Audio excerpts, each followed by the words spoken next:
It is. I mean, even a lot of Eve players admit that. Oh yeah, but yeah, I was kind of refreshed seeing a guy that I respect, Kriparian, basically had the same aspect. Now he did have a thought that I didn't think about Arcage, though he did have a lot of good things to say about the idea of the game, because you do have a lot of grinding in that game as far as the crafting systems go. He did express that you may end up with a botting problem in Arcage, so if they can combat bots. That game is going to be way better off.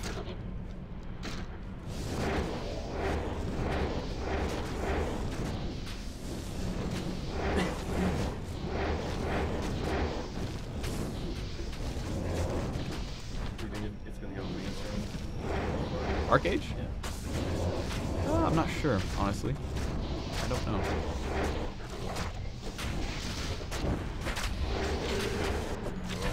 It depends on how the game, because that game is such a sandbox playground, man. Like the way PvP works in that game. What? As in you can hop. No. No, when you make a character on the server, I believe that is your character. 7 to life small charm, I will take it. Alright, how well are we going to do here?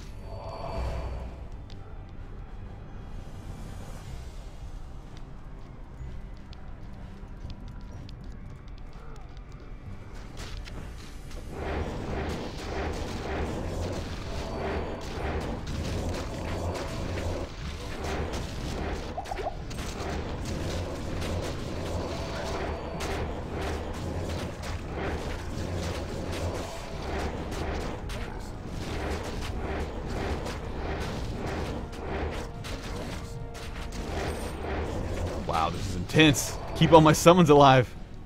Whew. That was awesome, though.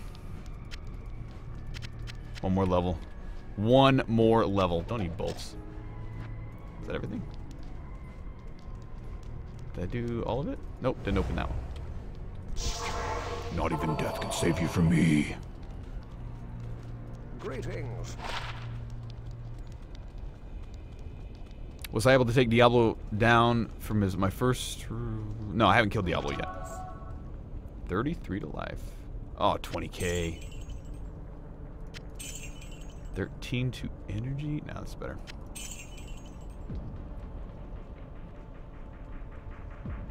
I may ditch this. Yeah. 3 lightning resist isn't worth that much to me. It's a lot of life right there. 33 to life.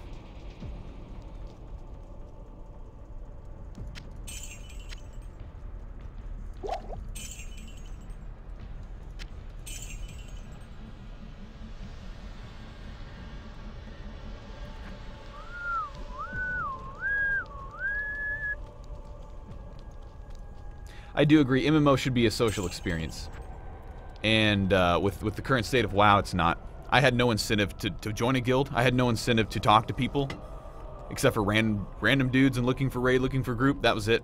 I had no incentive to make lasting friendships, lasting relationships, anything like that. It didn't happen. And as a person who played, WoW from every single expansion, I've seen that deteriorate more and more.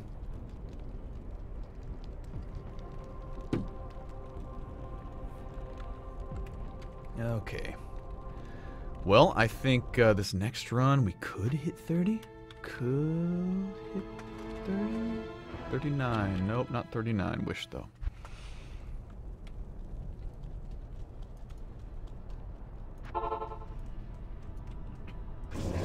An experience shrine. Let's do it.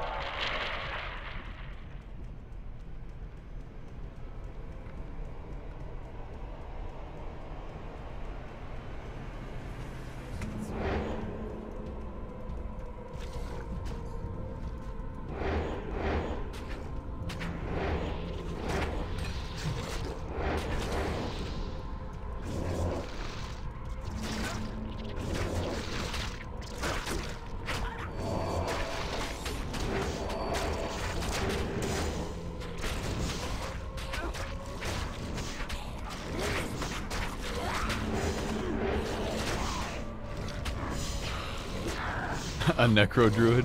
Yeah.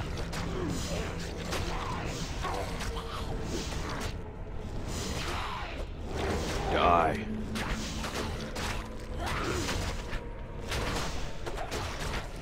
What you dislike about Diablo 3 is a lack of permanence. Your character can switch at any time to any ability, doesn't give your character weight. I agree. I haven't even addressed that. That was another red flag that came off the, that came off really quickly. Was that like when you make a character in Diablo 2 or Diablo 1, your character has a feeling of permanence. Your decisions, even now they have like, you have 3 respecs, and if you want to grind respecs you can, but if you have to grind them. Earlier on Diablo 2, you couldn't respec at all. Your character had a feeling of extreme permanence. So, yeah, like the character name matters. I'm Acapella-mancer because that's what you guys named me, and it perfectly fit the perfect amount of characters. But, yeah, so this character actually feels like a character to me. I have a connection to this guy. He's, like, awesome. And that's the way it had been through Diablo 2. Through me, the entire time I played in Diablo 1, you make a character, you name it, you are that character. In Diablo 3, you only have to make one barbarian. And he can be anything you want. You can just change him like a chameleon, just like with a click. You only have to make one of each class, and it doesn't even matter what you name them. People don't even see that. All they see is your account name. And they did that, I mean, among the other things I mentioned, the Arial font instead of the Gothic Diablo font. It's just little things like that just kind of take you out of the game and makes it feel more like Candy Crush. Yay! Everything's convenient. It's just, I don't know. I mean, I know how I feel about it, but I don't know how other people feel about it, because I mean, I hear other people talk, and it seems like a lot of people don't care, but a lot of people do. I've heard a lot of people voice the similar opinions about what Blizzard did, but I don't know. There's a hardcore system which if you DC you die. Sucks.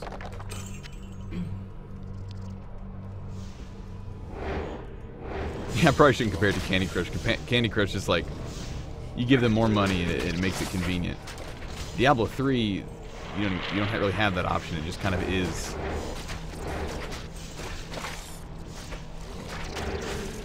I guess I'm just talking about the gameplay, really. You make the game really easy to play, really accessible. You don't have to invest in a character, just make one character. It doesn't matter what you name him, you can play him in any spec at any time. I think that's what I'm talking about, like the convenience of play. You turn it into like a super convenient game where, you add conveniences, but you take away things like permanence, atmosphere, feel. You sacrifice things for other things.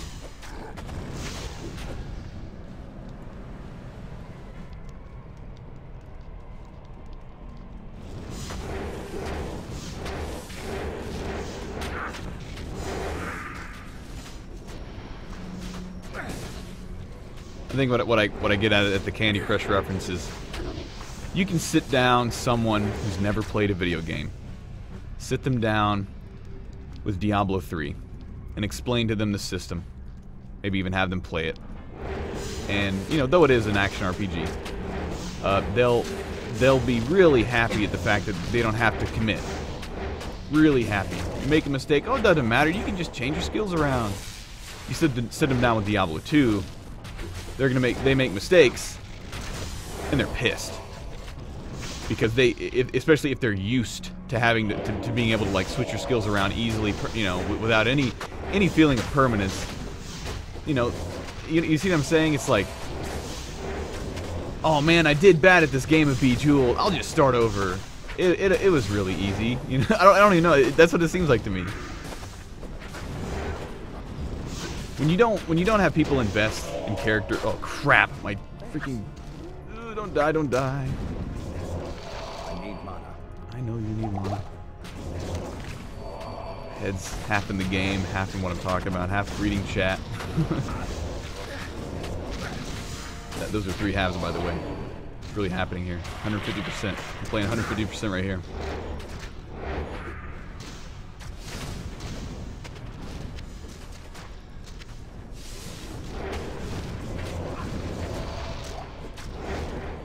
I guess being invested in a character and having your character actually have some sense of permanence, some sense of meaning, it makes me want to play. It really does. Whereas, like, my level 70 hardcore barbarian that I've leveled in the expansion, in Diablo 3, I don't want to play him. I don't really care about him. I have nothing invested in that thing. I don't even remember what I named him because it doesn't even matter. Yeah, the gameplay's fun, but like, that's pretty much it. You know, it's really fun to get on and like leap and destroy 30 dudes and, you know, watch them all fly off the screen. It's really fun. You really do feel extremely powerful, and the system, you know, the engine feels good and everything. But it's just like I have nothing invested in that. I don't care about. Man, I keep pushing F1 as the hotkey system. I know I could probably set it better, but it's really getting me. But yeah, that's how I feel about it.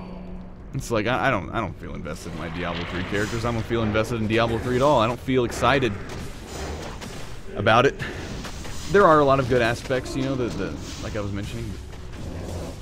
I could talk about this all day.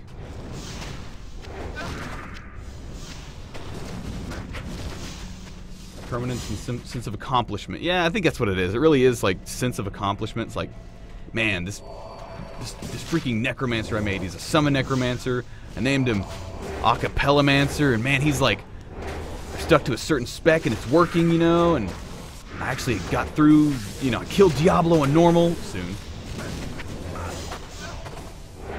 And I didn't have to change specs, you know, like, if this was Diablo 3, guys, I would have gotten to Diablo and been like, oh, I can't kill him. I'll change to an offensive spec, and I change to an offensive spec and kill him, and I'll change him to a different spec for Act 5, and then a different spec for... It's not going to feel like he's real. It's going to feel like he's some, like, figment thing that just can morph into whatever I want him to, and he's not a real character.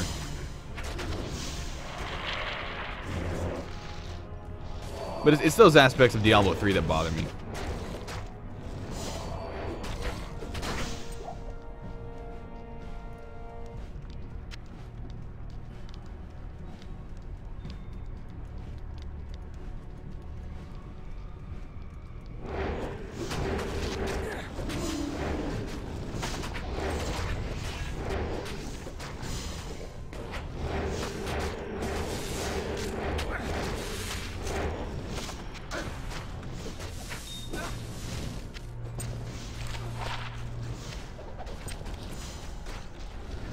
What type of Act 3 or Act 2 merc?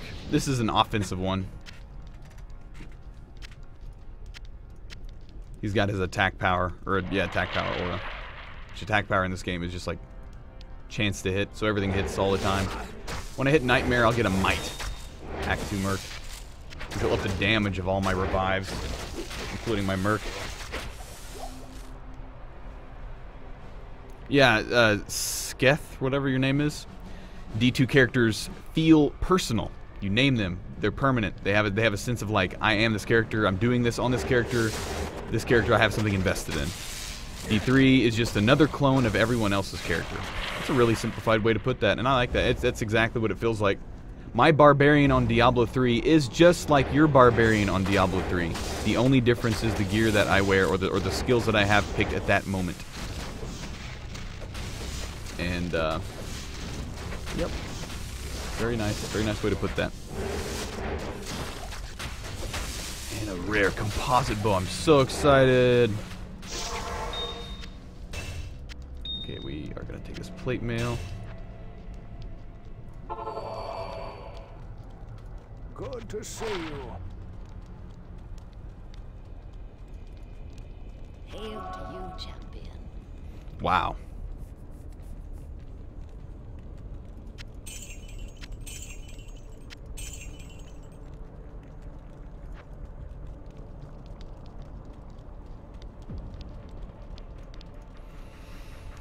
Corsair Joshua says, in D2, you're that character that you make. You can't change because things got hard for you. You got to change how you play. It really does force you to become a better player.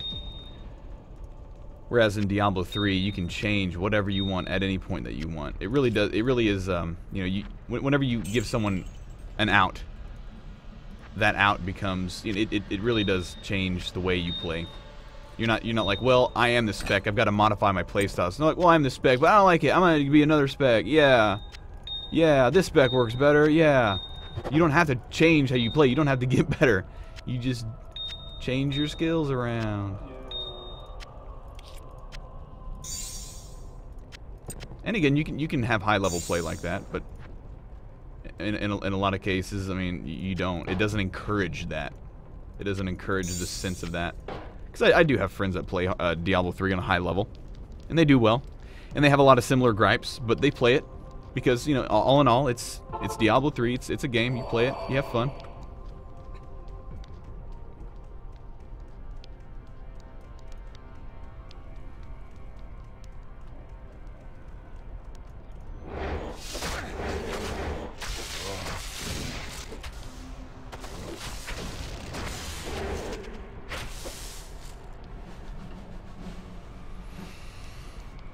Defrost the universal birth control troller.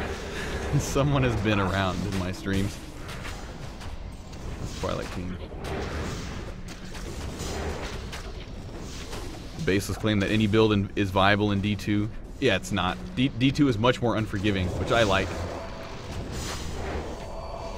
If you go a unique build in Diablo 2 that is not, you know, you've got to like be either an extremely good player or like be able to back that up somehow. And that brought about some fun, honestly, because it took some like guts to like respect some weird spec in Diablo 2, because there were specs that worked and there were some specs that were okay. And if you were gonna try something different, man, you better have had some like awesome idea, and people came up with some really awesome ideas.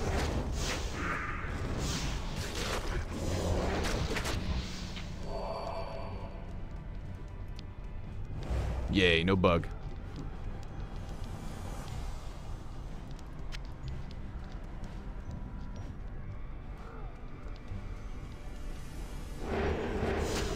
Yeah, I agree with what you're saying again, Corsair Joshua. It really is about build permanence. If your character is something, that's what they are. You know, if you make a whirlwind barbarian and you spec him into polearms, that's what he is. You know? And yeah, later on in Diablo 3, ooh, a rare ring. They implemented 3 respecs, 1 per difficulty, but that was way later.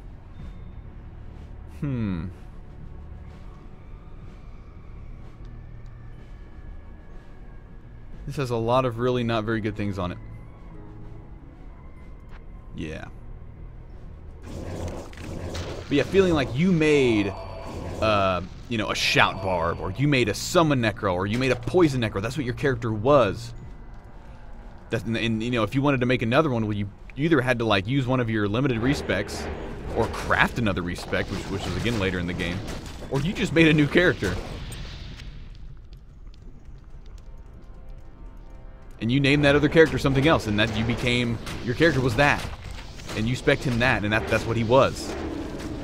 It felt like a game. It felt real. It felt like you had something invested in it. Build permanence. Again. I remember my very first Whirlwind bar when I realized Whirlwind was good. Oh man, that was my first like epic farming. I loved it. I do River of Flame runs for ornate plates. Diablo 2 really was a masterpiece for its time. And that's why I'm able to go back and play it right now and have a lot of fun. That's why I did a 12-hour stream the other day and only played Diablo 2, because this game's a masterpiece.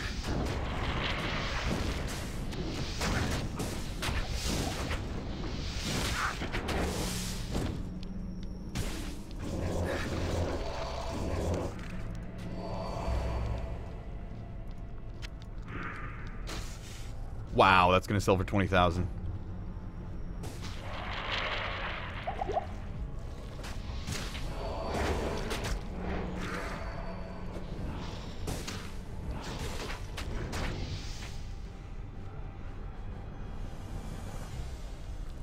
Yeah, Tick, D3 is fun. It's really fun customizing stuff. It's really fun to have conveniences that you never had. Honestly, it is. But I don't know. It doesn't make me feel invested. It takes away things. At the same time, you know, it gives you things. It takes away things. It's like people who win the lottery. Yeah, you're having a lot of fun and everything, but like when it comes down to it, I am dead. When it comes down to it, like you lose. It seems like most people completely lose their sense of like what money is, what it's worth, what it takes to get that. I think that's a real life example of what happens whenever you give people lots of conveniences, and that's a very extreme example. It's a lot like cheating in video games. You completely forget what it took to actually get that in the real system. You completely forget about what it takes. I've had that conversation with friends, you know, what if you won the lottery? What would you do? And it's like, well, my first thing, it's like, I would attempt to keep a good perspective on what money is, how much it's actually worth, what my life was like before I had all this money. You know, and that would be hard. That would be very hard to do. I can't, for some reason, he's really hard. And okay. God, that guy just murders everything.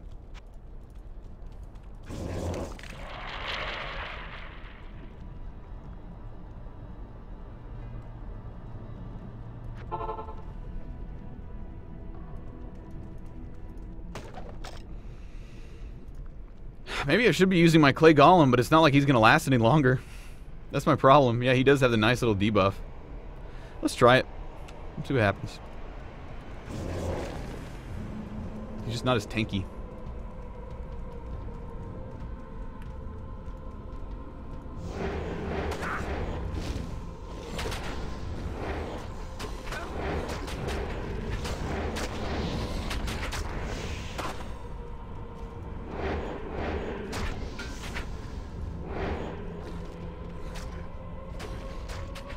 It's a good thing hardcore rules don't apply to mercs. I agree. Man, I can already tell Clay Golem is just weak. I have to be summoning him a lot.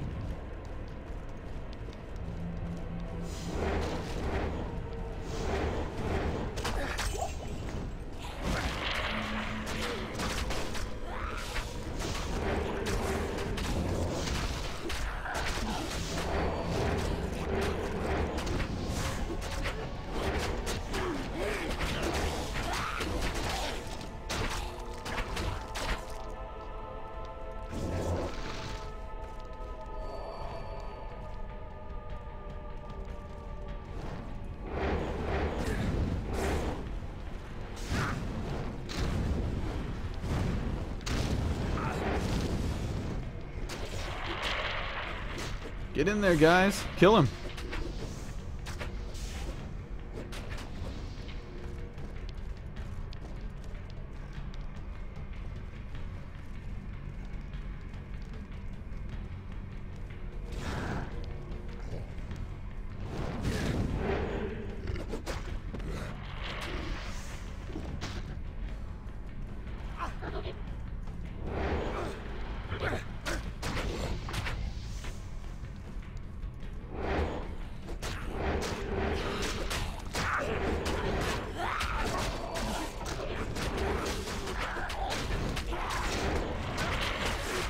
I agree with what you guys are saying. There are challenges in D3. I kind of make it sound like I'm just having a very one-sided thought, but I mean, even after everything I've said, there are challenges in D3. I played D3 for hundreds and hundreds of hours, especially non-expansion.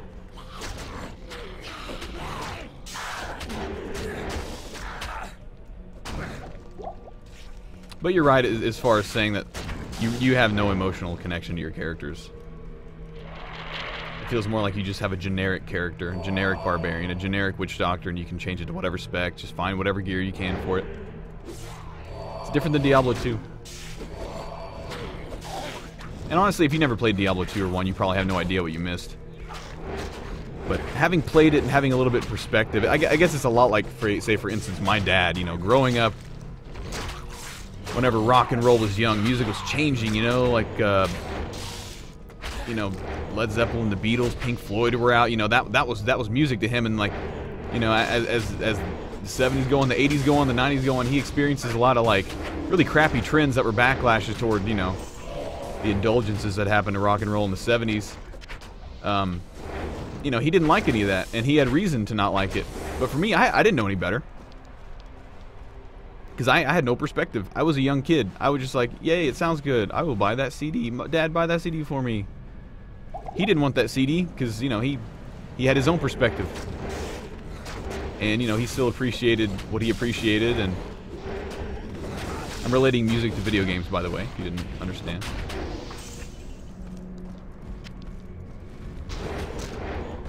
And while you can have improvements in music as, you know, things move forward, move on, you do also sacrifice things for certain aspects.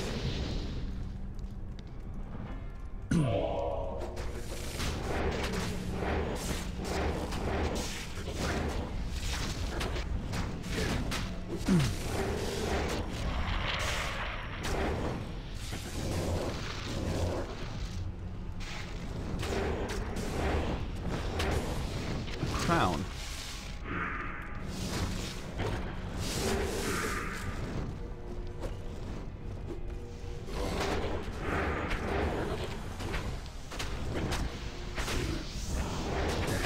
I will admit though, Diablo 2 Lord of Destruction became extremely volatile because you had these rune words that, if you're talking about from a single player standpoint, they didn't make any sense. There's no way you could find all of those runes, those high level runes. You had to trade for them. And that's just the way it was. And they did that because of the way the economy had changed and how SOJs were duped like crazy. Even runes. Blizzard really realized that people were just going to be doing that. And you know, they fixed that. That's another great thing about Diablo 3 is that, for the most part, they fixed the duping problem. Where people just duplicate items. There still have been some duping issues, though.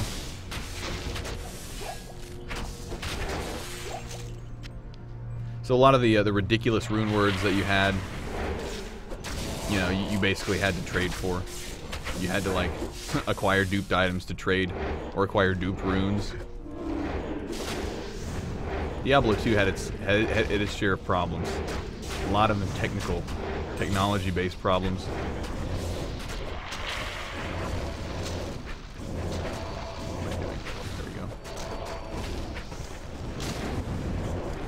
Play Golem is weak. Does have that nice debuff though. We'll keep using him.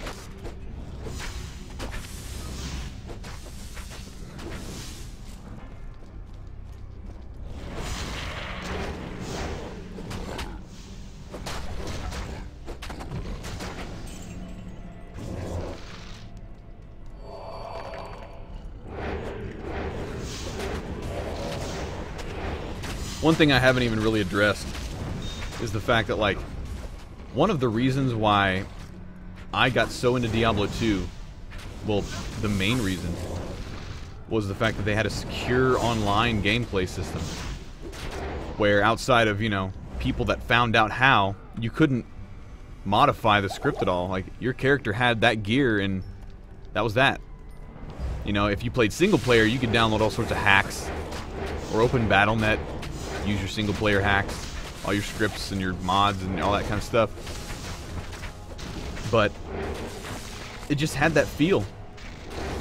Not only did you have a character that you named whatever you named it, you had a build and you played it, and that's the way you played it.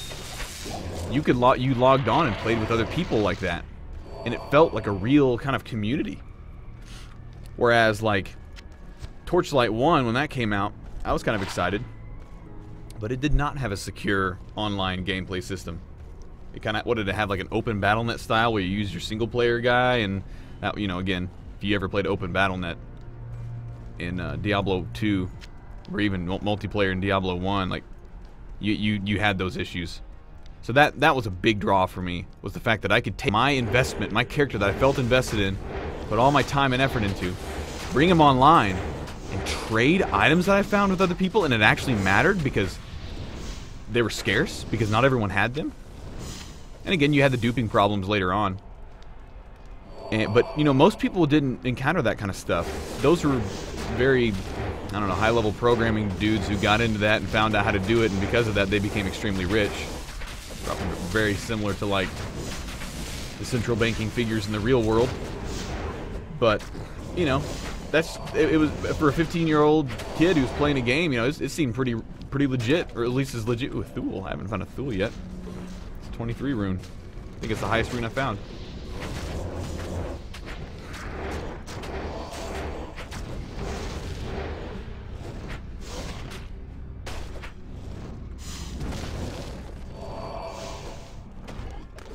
But yeah, I enjoyed the idea of Torchlight 1, and for a single-player game, it was probably great. But because it didn't have the online aspect, like a secure BattleNet, I didn't care about it.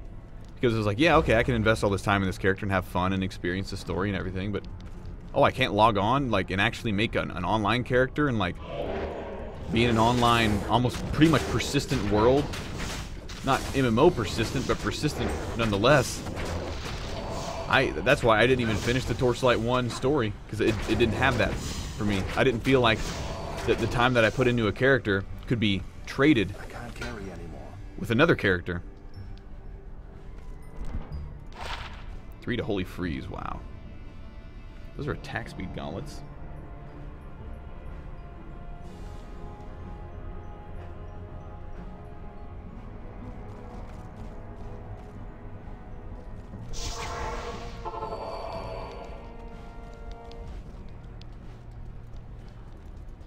Greetings. 20k, wow. Because yeah, the feeling of persistence is a big deal with a character that you invest in a game. At least for me. You know what? I'm just gonna vendor these. Screw that. I don't care about Klieg laws. Really don't care about this set.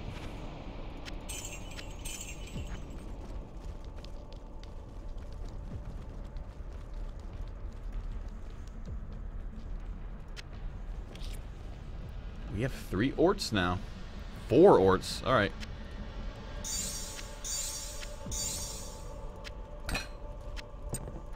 And we turned them into a Thule.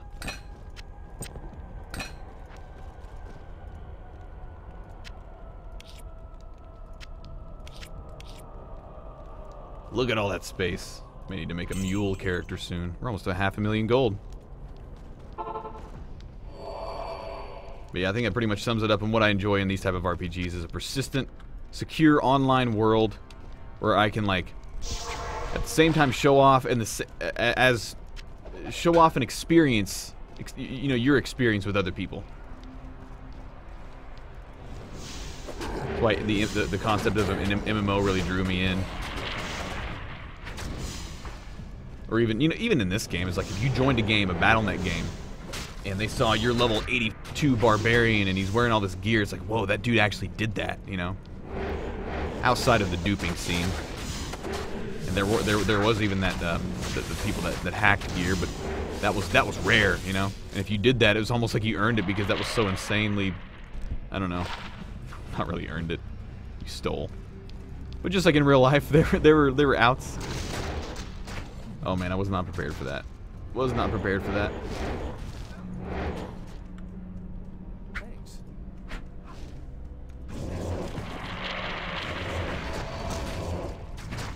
Wow, Clay Golem just gets destroyed. What am I doing?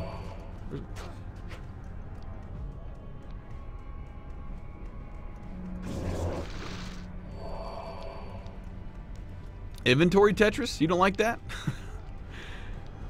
I used to dream about an auto sort button, but it kind of made it feel real. Like, you know, you arrange your inventory for real, and if you're good at it, you're good at it. If you weren't, you weren't. You sucked. Auto arrange is nice, though. That's a convenience that doesn't really take away from much. Get in there, freaking mercenary. What are you doing? Oh, I'm mosey up here. You know, just I'll kill one maybe.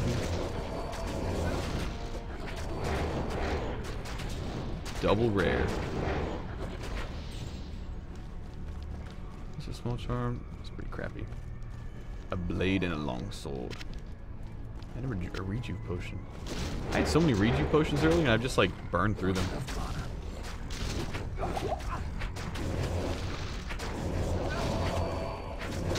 And it has become really apparent how fragile the clay golem is compared to just the blood golem.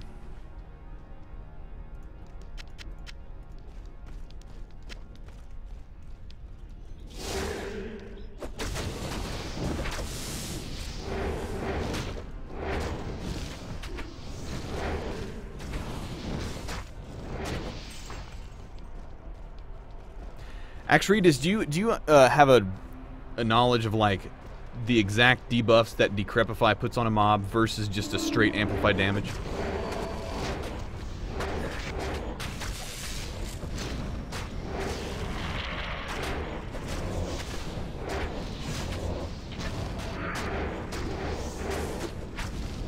Well, we're over 2/3 the way to 30.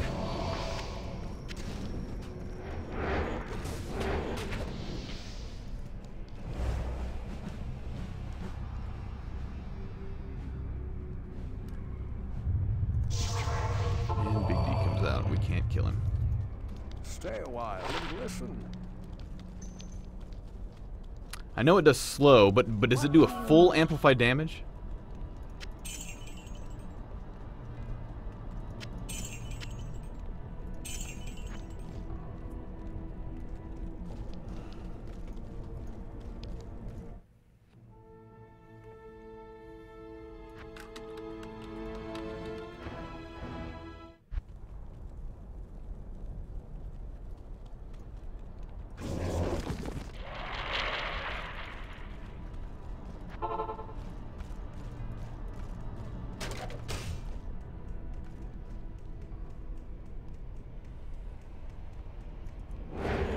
Iron Golem build with a really powerful unique? Yeah.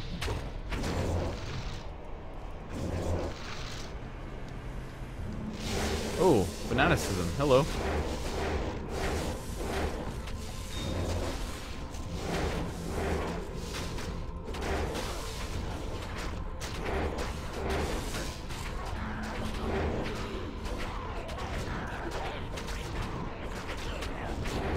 Okay, so Decrepify is basically like a half amp damage, but it also has their movement speed and attack speed. So it's more defensive. So amplified damage is just straight offensive.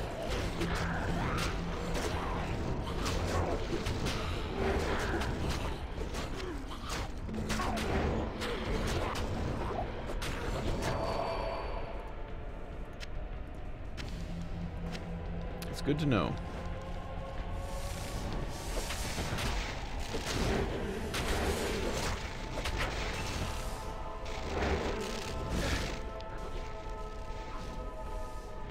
Much safer than amp? Yeah, I would agree on that.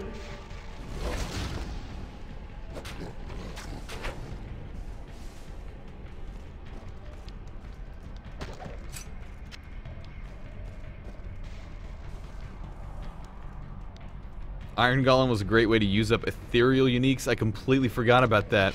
You'd find some ethereal unique axe that was just like, oh man, this is useless. And then you'd make an Iron Golem out of it, and it was just like brutal. Man, that was fun. Erdars. I used to think these guys' names were so funny.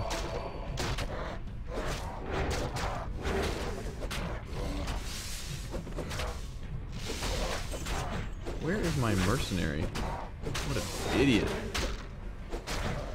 A Nephrune.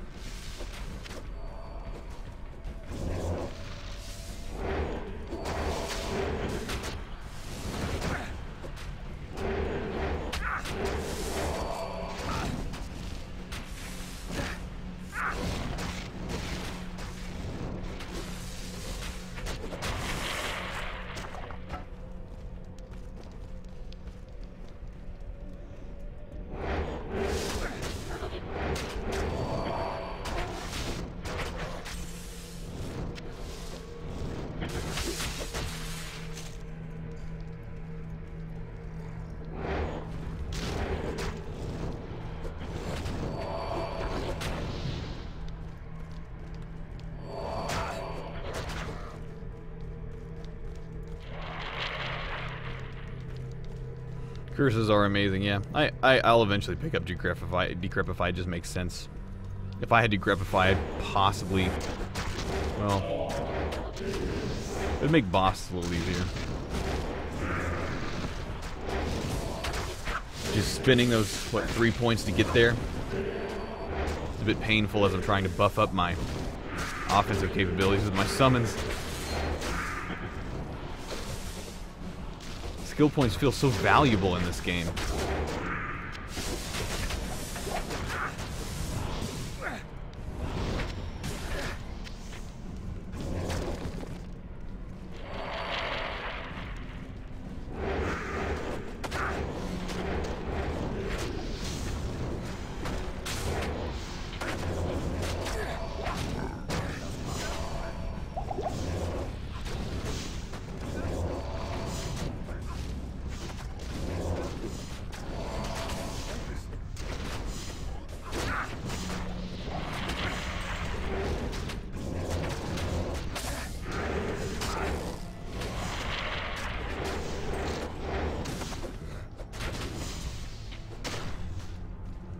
Carry anymore.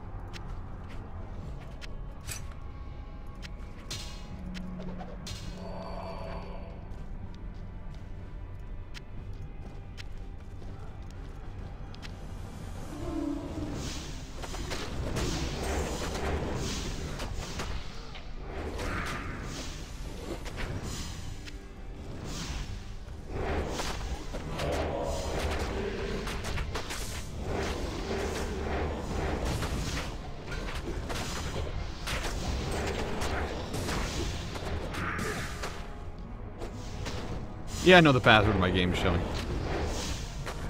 Like he said, there's only one player max on this, so it doesn't matter.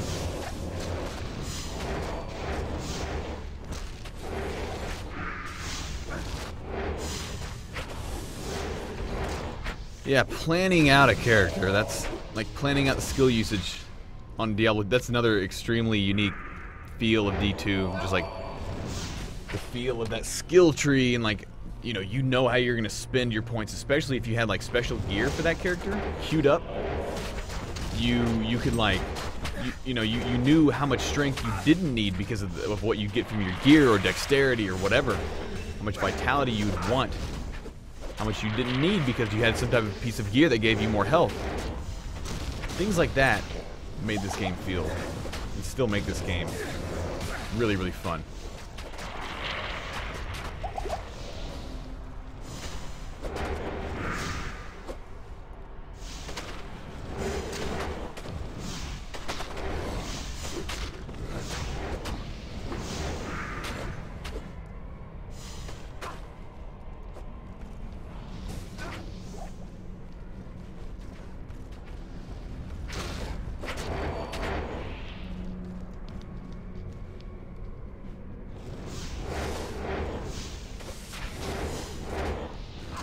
How you place your skills depended on whether or not you had to level, or if you were certain you could ride free bail runs. Yeah, that made it really easy, didn't it?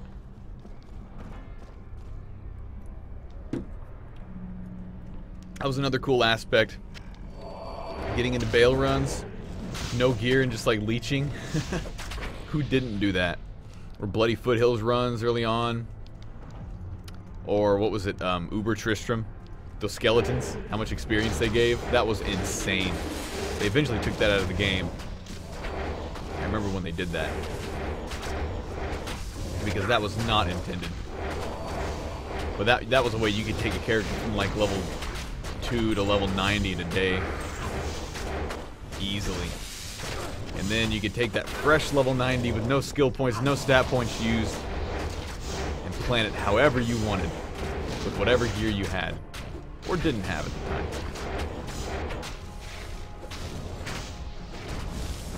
That was a good time. But even just, the straight up bail runs, like getting in there and leeching and trying not to die, and then people get mad at you. Like, I'd get mad at people. Get like some level 28 who's completely naked in your bail runs and you realize they're just leeching. You like try to train mobs onto them to kill them. I remember that in those public games. Some people didn't care. A lot of people did it like just as like a common courtesy. They seem to have fun. And heck, they even got more experience with those low levels in there. And I did that actually. I would invite these, I'd do these public bail runs on a certain guy, because I remember it was like an experiment to see how high level I could get just by staying in normal. And I would invite these leechers in there, and it didn't really matter to me because my character was so powerful. Tomb runs? Yeah, that was an early on thing.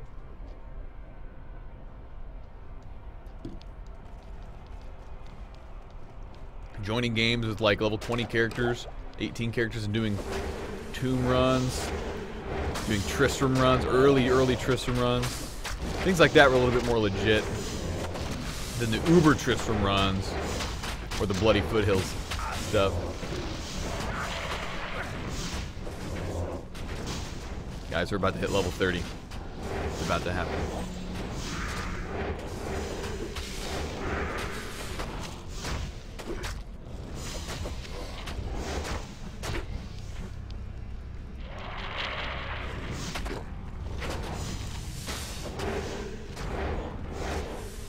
Thanks for the kind words, Monty. Level 30. It just happened. Was that real?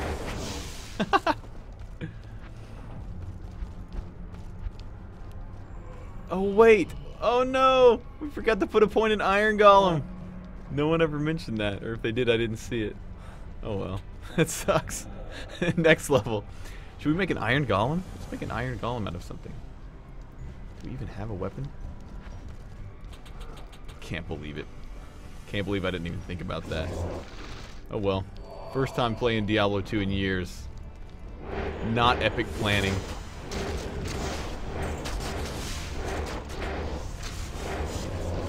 Maybe people just assume that I like knew what was up. Not the case.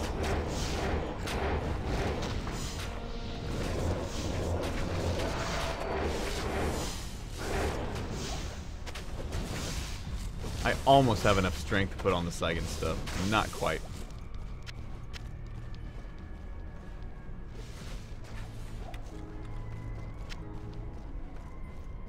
Should we make an Iron Golem out of this?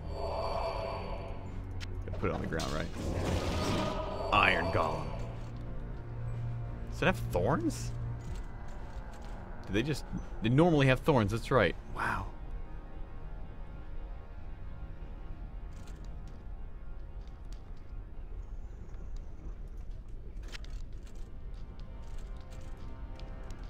We'll see how he does. See if he can stay alive.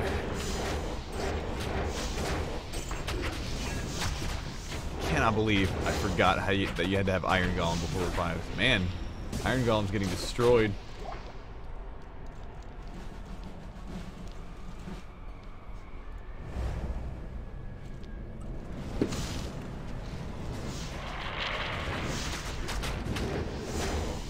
We need to find an ethereal unique. Die. Oh, here's overburdened. How's this one? 2 to minimum damage. Let's make an Iron Golem out of him. What's Iron Golem? Yeah. So this guy. Does he even show? I don't know. That'll be better. Nightmare Act 2, get a Frost Mercenary. Oh, well, I could get a Frost for defense. I was thinking more of a Might Mercenary for the offense, but this being hardcore, maybe I should just go defense. I want to be able to kill stuff, though. You know that saying, the best defense is a good offense? I guess it doesn't matter if you're dead, right? Make him out of a Paladin shield with a lot of resist. Good idea. Good idea. But I considered buying wands from town. I did that last stream, and I wasted 40,000 gold. But I have enough gold now to where I could probably drop 200k on some insane wand that has awesome stuff on it. That would probably be a good idea as far as skills.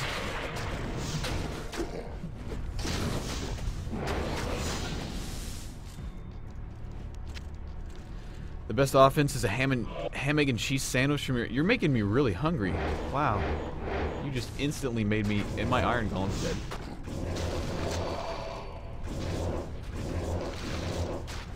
And he's... Clay golem's dead. And I'm out of mana. Mana.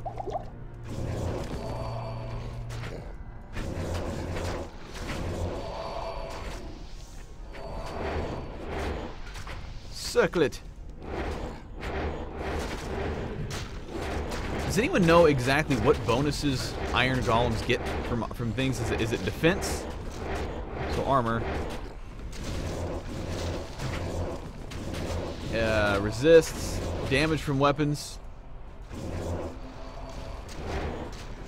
What am I doing? Because they can't take like everything. They just take like some of the base stats. Get in there, mercenary. What are you doing? It's like standing there. A kuhab. I can't carry any mechanical. Can't anymore.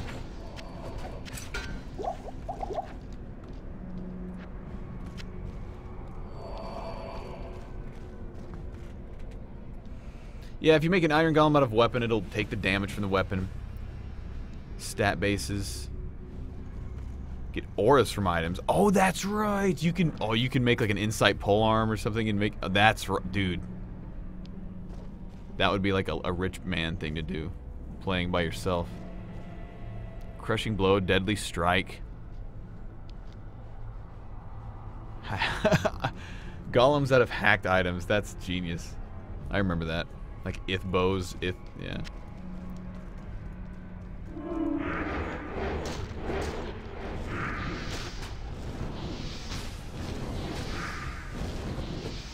Insight Golem was so good. Yeah. They don't get Mana Steel, Magic, and Gold Fine. I knew there were some things they didn't get. Okay. Well, that's fun.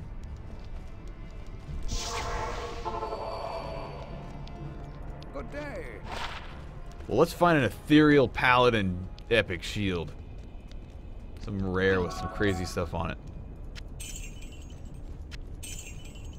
I really, really want to imbue a circlet. Should I do it?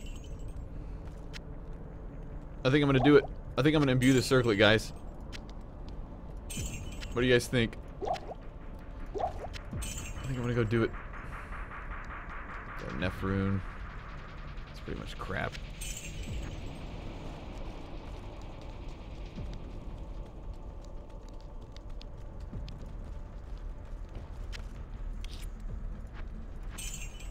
$456,000 gold. Circlet am I wearing right now? Attack rating is crap. It's got mana, damage reduced. This is really bad, actually. It's an awful idea. I'm going to end up with a sorcerer circlet, but what if it's a necromancer circlet? What if?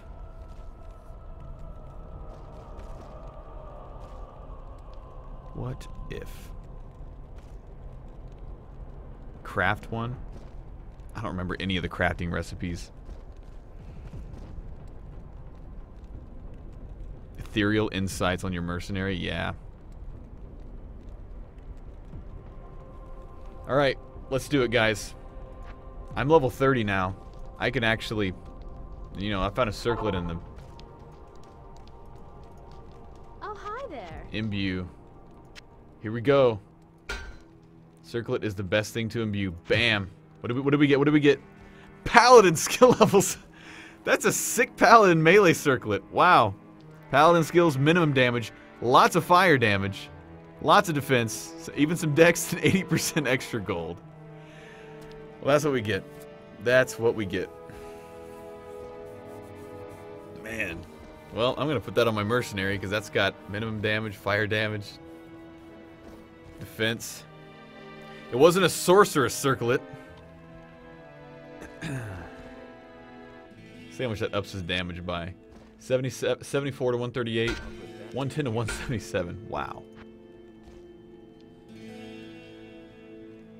And we got some gold find on there, guys. We're gonna find some more gold. Clearly a paladin helmet. Yes, it is. Clearly. Well, I think I may AFK a sec, and then we may do some gambling, guys. I'm feeling the gambling bug. So AFK 1 sec.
Oh, you guys are talking about the wearable film?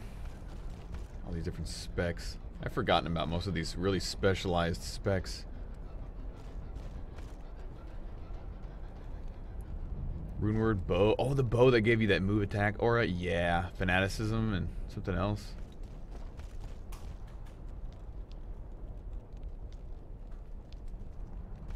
Yeah, you get a fanaticism as a boson. Alright. Well, I think I may gamble some weapons for my mercenary. That seems to be like the most important thing, besides my own skills. Let's see what we can get for my mercenary. Because, I mean, circlets would be great, but I gambled 10, 11, 12 circlets and I'm out of money. Weapons are going to be a lot more cost efficient.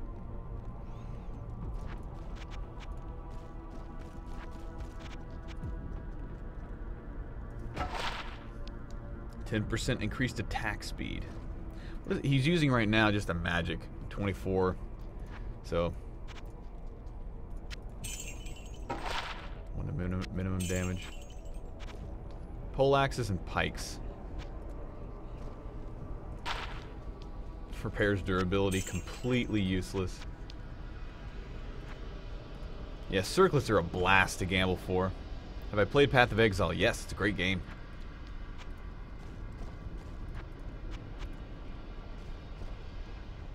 A war scythe.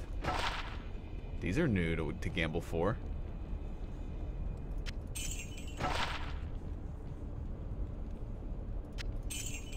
think I'll be gambling some war scythes. As well as pole axes.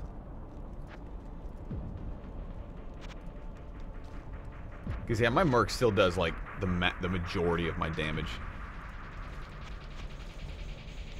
And his weapon is so important to have. War scythes are fast attack speed. Very nice. They don't do as much damage per hit, but my merc will attack faster that way. I'll get more hits in. If we can find any more war scythes. I don't want a normal scythe. I use one of those from Act 2. Until Act 3. Oh! That's better than what I'm using. Increased attack speed, enhanced damage, poison. Damage, poison, resist. The requirement's minus 20 is wasted, but okay, well that's an upgrade right there. 22 to 48, 23 to 49, and more attack speed with some poison damage.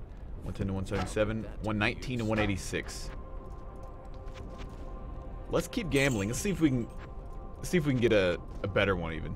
I'm not sure we can get one much better than that, but we'll try. It's a lot cheaper than gambling circlets.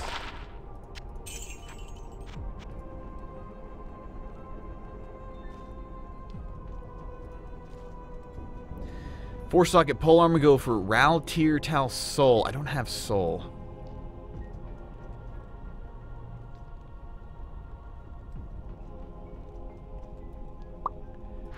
Man, I think Soul is just one above Thule, and I have 2 Thules. If I can get another Thule, I can make a Soul.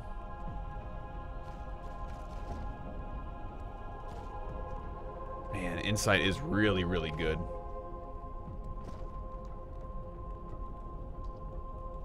Can I go through my gear really quickly? Yeah. So I'm wearing a pure crap circlet. I should probably gamble a circlet, honestly.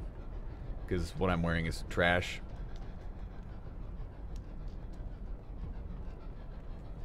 You know, we did just get my Merkin upgrade. It's a decent upgrade.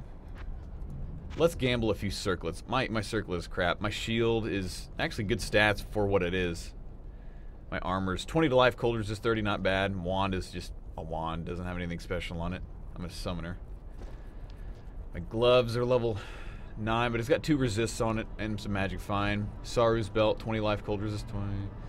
Decent rings. That one's actually pretty good. And then dual resist, poison link reduced, hit recovery, magic fine boots. Should gamble for shield 2. For Iron Golem.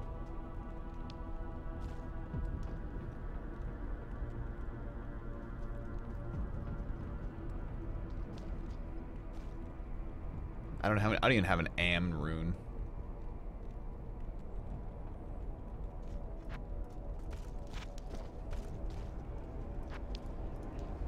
I may gamble a circlet. It would be great to have one. It's better than what I'm using. 'Cause mine's pretty bad, Heck, I could even gamble for just normal helms if I wanted to be like a money pincher. Damage reduced by 1. Well, there's 30,000 gold gone.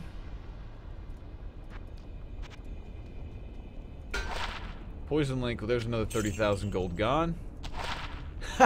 And I gamble for a cap and it's 230 resists. Well, there's an upgrade right there. The energy in life is horrible, but there's 59 resist on that helm. Wow. If that was only a circlet and it had, you know, it could have some other stats.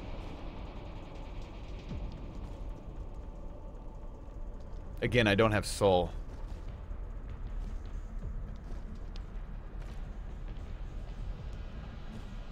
Yeah, this is terrible. Where's this? What am I resist now? Nice.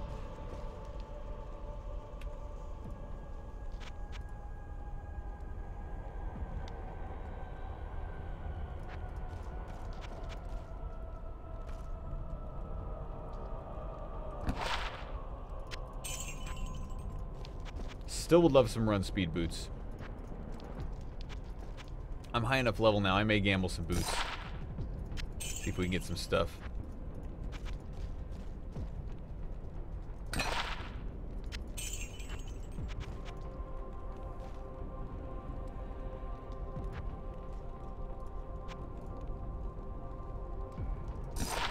When I find a Sol rune, or get enough runes to transmute into one, yeah, things are gonna change.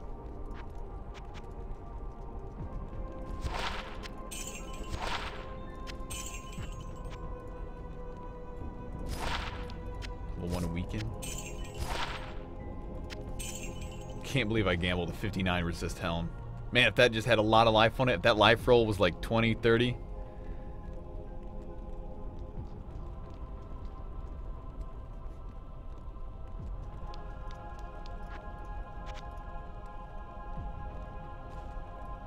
Circlets. So tempting.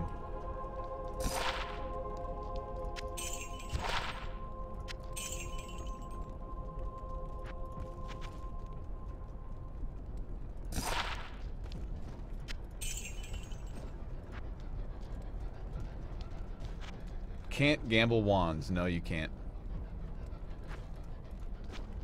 Can't gamble any of those class-specific items. One to bow and crossbow skills. Nova. I'll take those. Those sell back for quite a bit.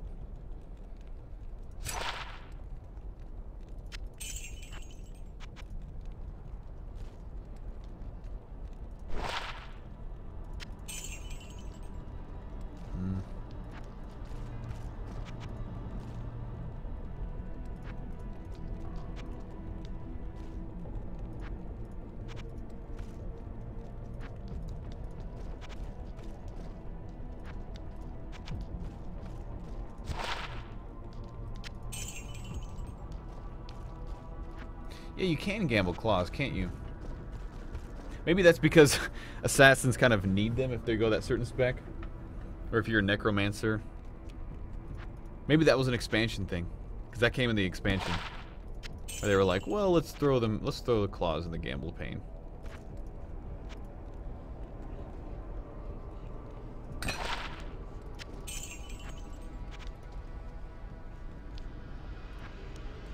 Well, next level I'm going to be able to wear Saigon's boots, so that'll change. Or maybe it's a belt. I can't wear the... Boots are 70 strength.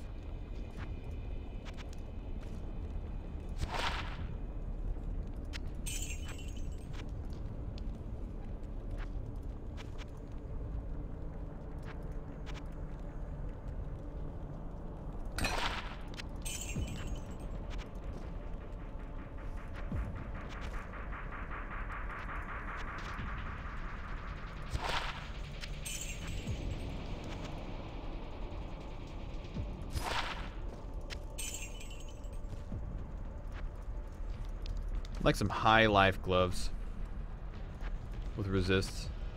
And magic find would be nice.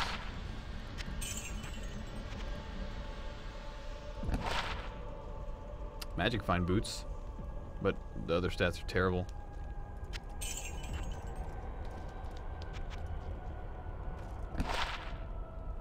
Wow, 2 rares in a row. And they're both terrible.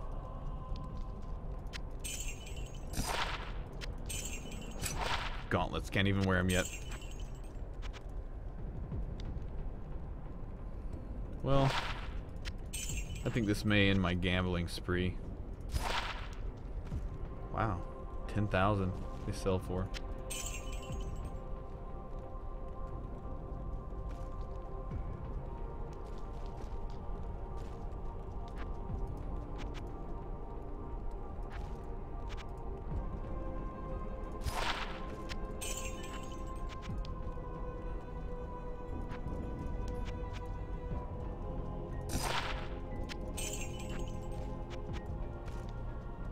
I got such good luck early on with my gambling boots and gloves. I just need like a really good roll. I just want run walk on my boots.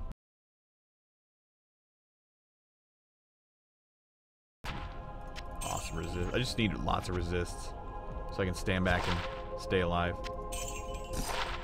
Just getting absolutely nothing. What happened to my gambling luck, guys?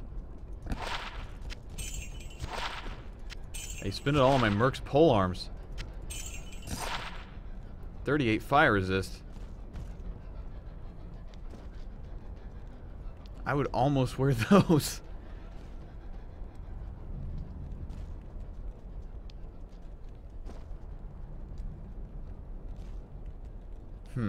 26 total resist. I don't think I think these are still better.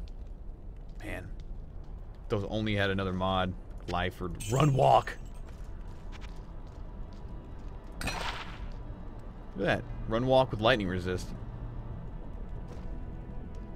Almost.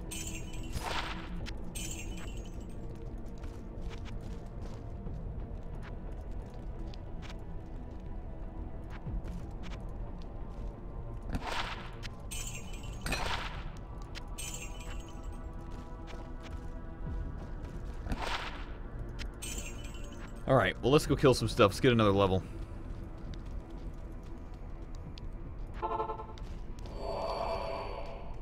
Oh wait, we need to exit the game.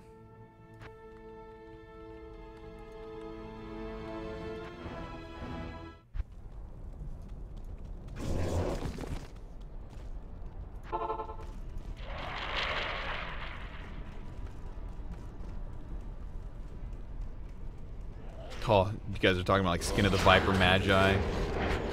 Awesome stuff like that.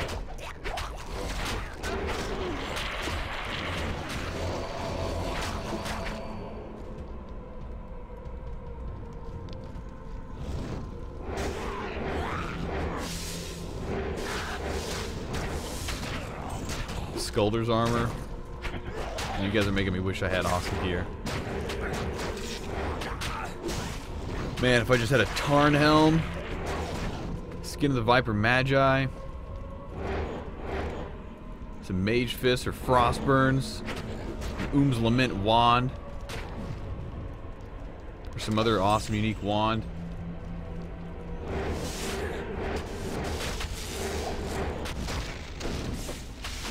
An Ivy Lich Stone of Jordan.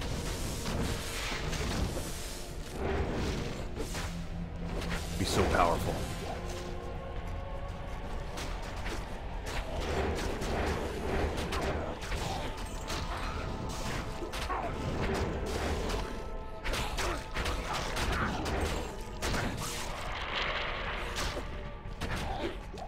That Mephisto run I didn't seem to give me much of anything, experience-wise. I guess we could try another Mephisto run, see how much experience we get. These runs seem to be better experience, and I'm more concerned about just leveling up right now.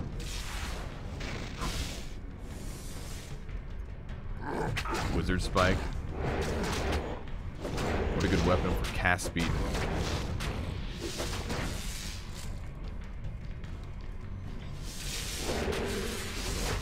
I need luck.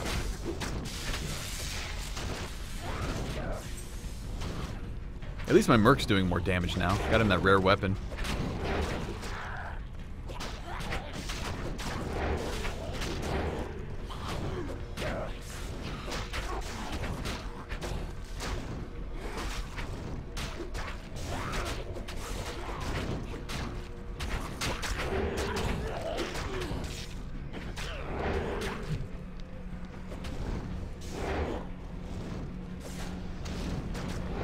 Get up there, Merc. My Merc's resist are really good too. He needs max fire resist for Diablo though. So yeah, my Merc upgraded his helm for damage and weapon for damage since that imbue. So we should kill quite a bit faster now, especially bosses. As long as my Merc doesn't get caught back here. Why would you do that? Come here. Let's go, man. Zanarhi.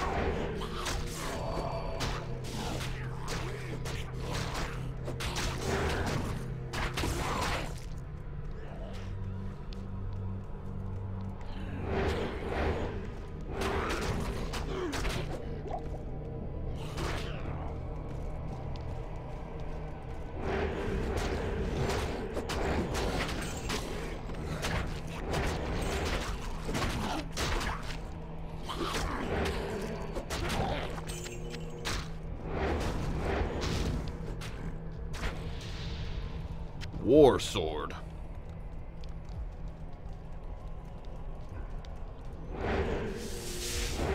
My cat should play D2. He's outside. He's like hanging out in the tree.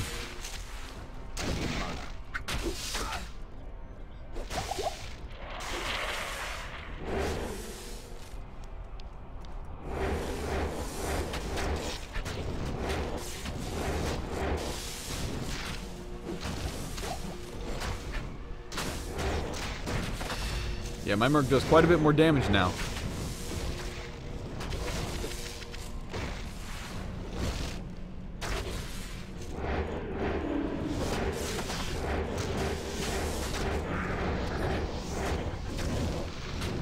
You can just stay alive.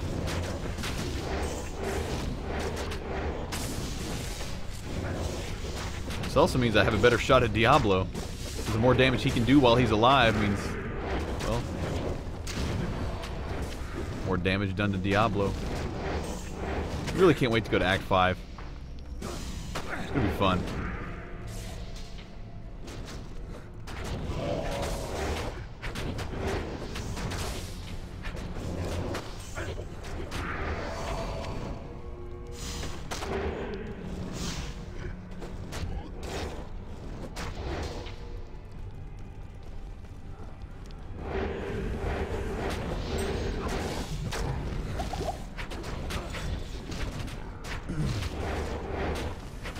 That's another thing I haven't gambled at all, amulets or rings, because you just don't do that. It's not cost effective. They're more expensive than circlets at this level.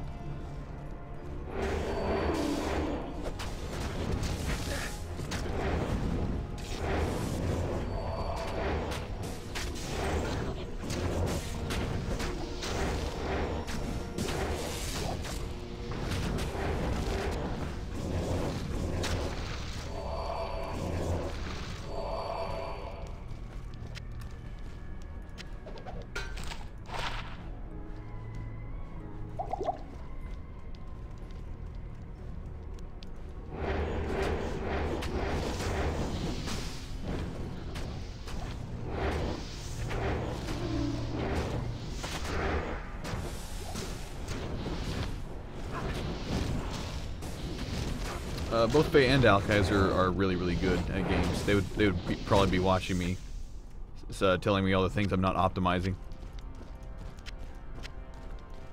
2-slot Saf with teleport. You put Leaf on it? Yeah, I remember that. I love the complexity that this game has. It had that long ago.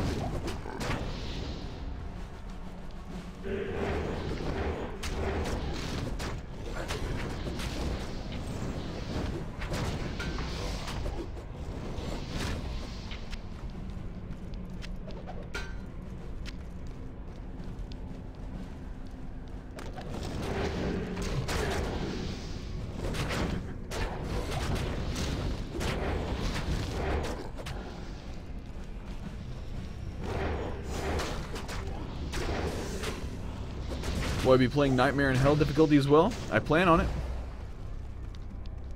Kind of depends on what gear I can get to drop and how my spec does. And a mixture of the two.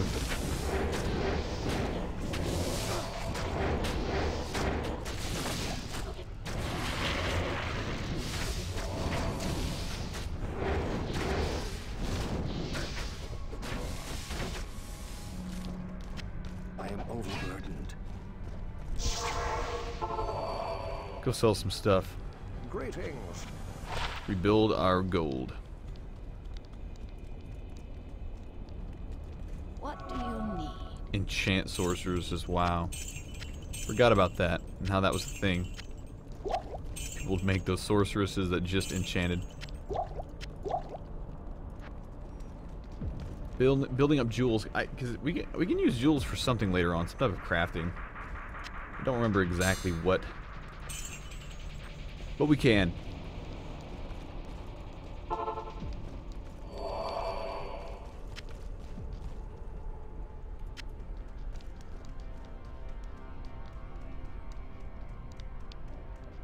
Yep, the offensive might.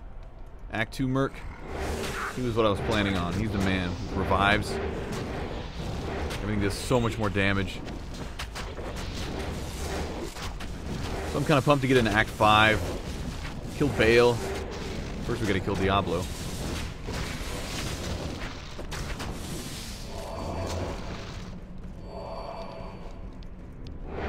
We can move on to that stuff.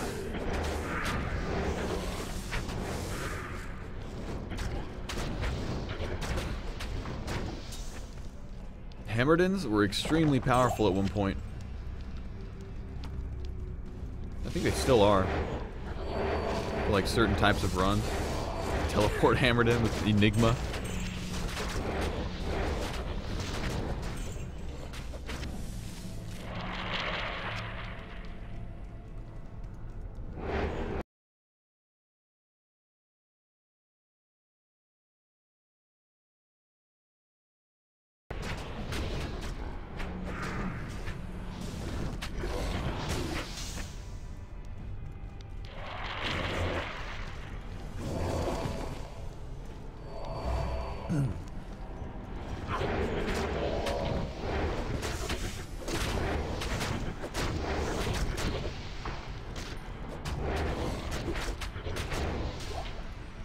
Yeah, my Merc's doing some decent damage. Let's see how the shield is. So we can find a shield with some resist. Would be nice to make an iron golem out of. Maybe he would last. Greetings. Well, that's something.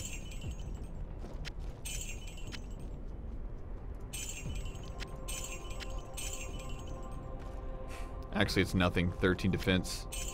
Nope.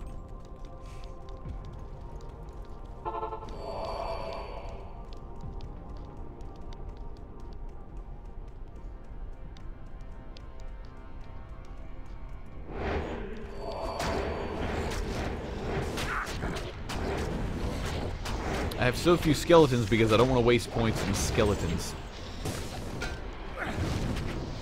Saving them for revives. I pumped up my summon resist, skeleton mastery, so that I have quality, not quantity of skeletons. But I would like to have a lot of skeletons. I just don't want to waste the points.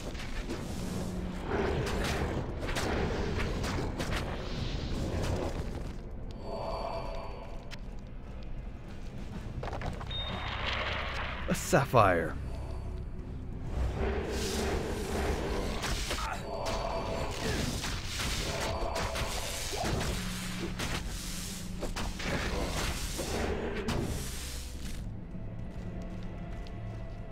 It's kind of sad though. Even with the skeleton mastery pumped up to maximum and some summon resist, they still die in a single player game. It just shows like summon bros aren't the most powerful until you get revives.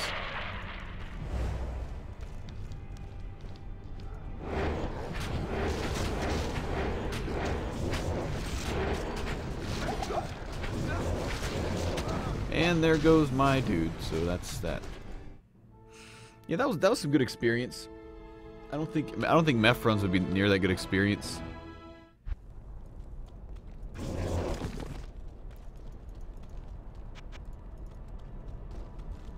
It definitely slowing down though. Man, I wish I had revives. I can't believe I didn't put a point in Iron Golem the level before.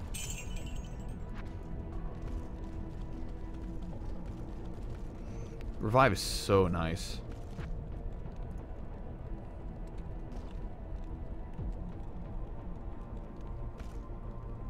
I mean, look at that. You revive a monster, you know, whatever monster it is, lasts for 3 minutes. Their life is 300%. Their damage is doubled. And it receives bonuses from Skeleton Mastery and Summon Resist, which I've already maxed out and I'm putting points in that. It's going to be powerful. I'm just going to have to get to it, and I'm a level behind.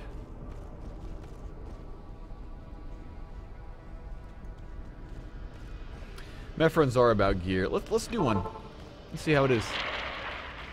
Experience-wise. I'm just curious if it's even worth it, because, like, normal difficulty Mephisto isn't going to drop the best stuff.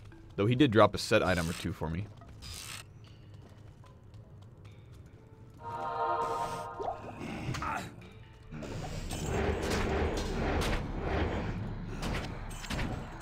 One-shotting dudes. Let's see, so we're like, you know, 40% level or something. A Grand Charm. Poison damage.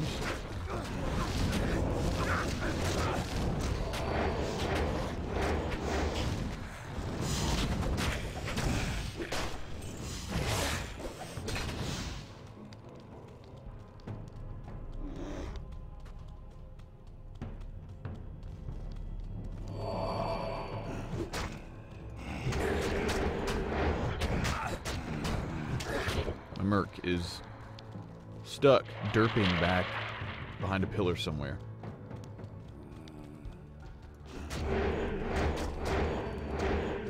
And it seems that he teleported him. Yay! He could drop Mage Fist.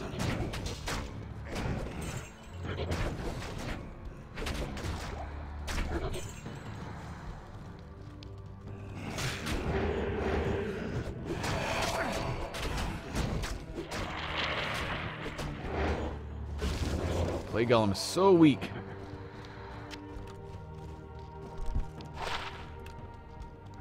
Rabies antlers.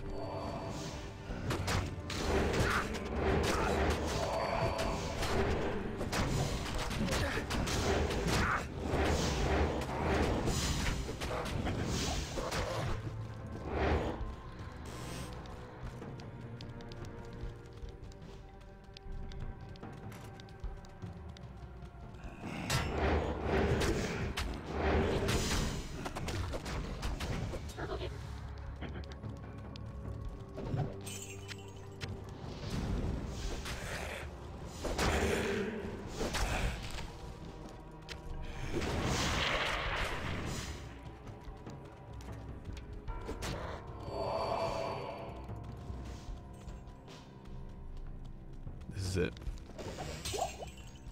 Endurance 2.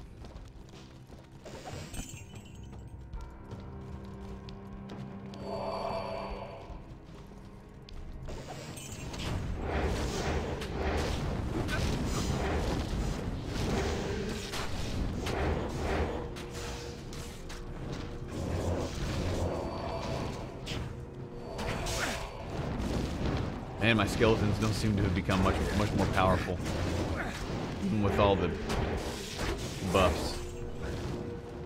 My merc's definitely doing a lot more damage.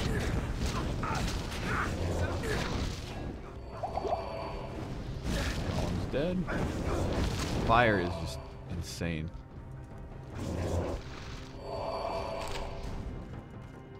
What am I doing?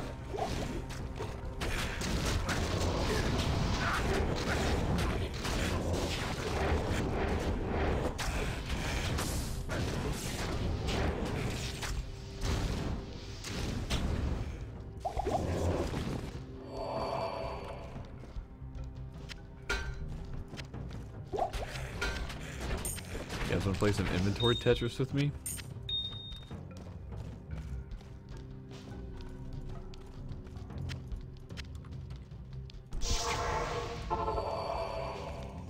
Stay a while and listen. Yes?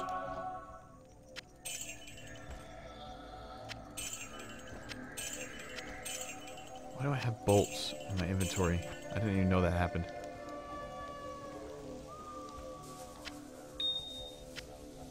Three diamonds, 3 skulls.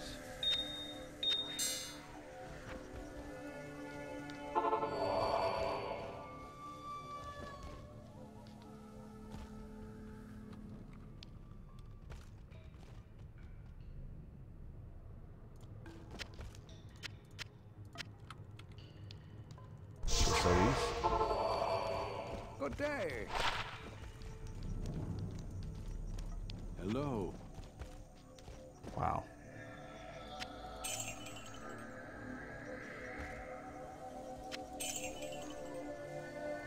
That's worth a lot.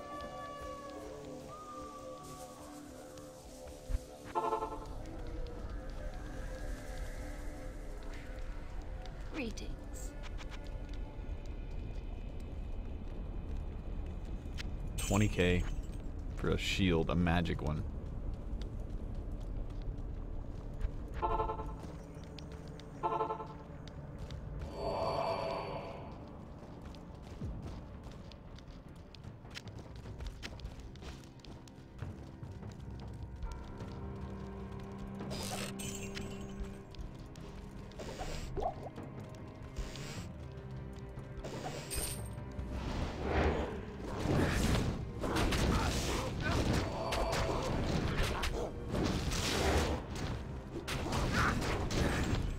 Double stab.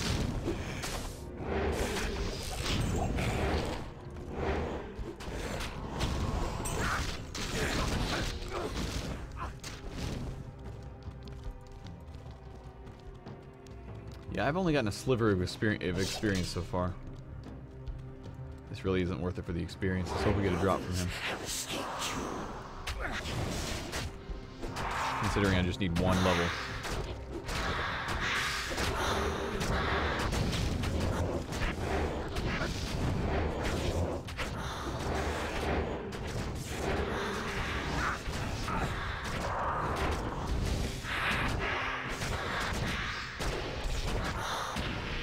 But still gave a nice chunk. It wasn't bad.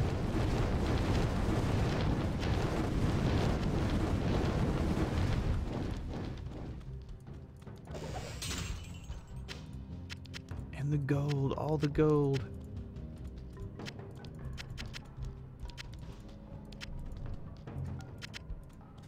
Mephisto put me at almost half. Not quite. That was fun. I think I'll stick to Chaos runs. It was just so much better experience, and I made that game too fast. They think I'm a bot.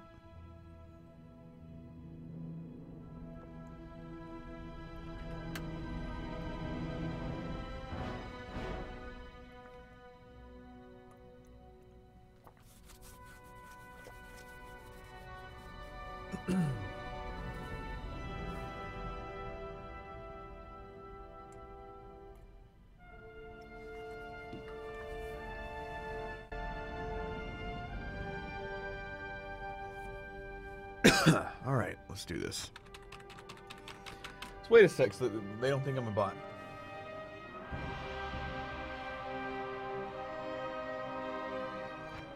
Meth runs cater to my gambling addiction. You're right. You're actually right. If I could only kill Diablo, it would be even better. Yes? Yes? My Merc's level 30 now, though.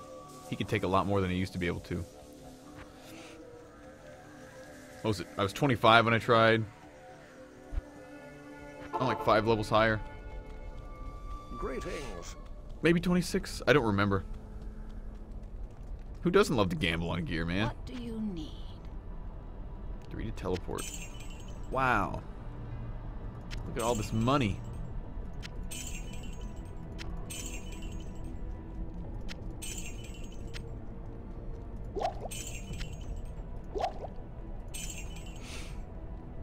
Cool. Alright, I have an Eth rune.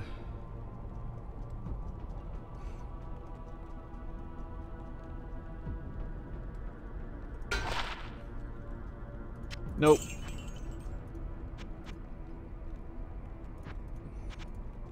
Can't believe I got that. That's such high resist for my level.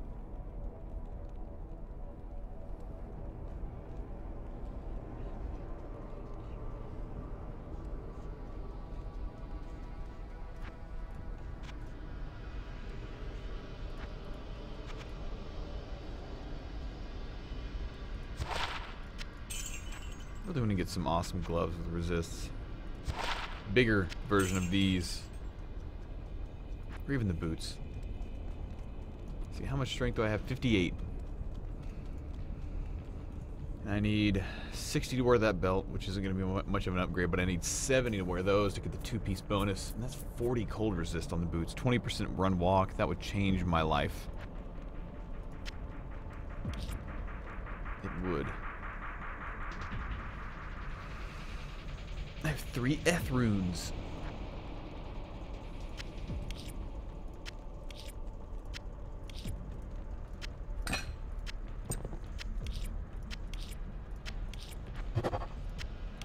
Ith?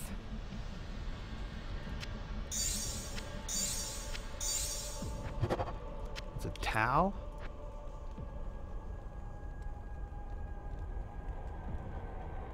It's my only Tau rune.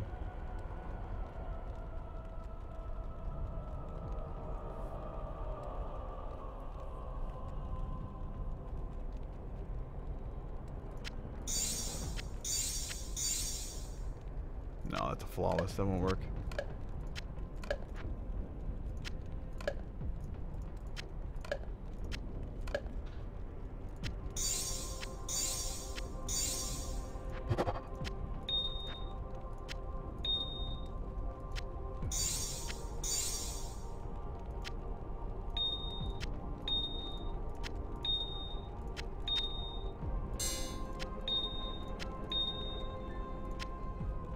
don't know why I'm holding on to that. I don't need dexterity for anything.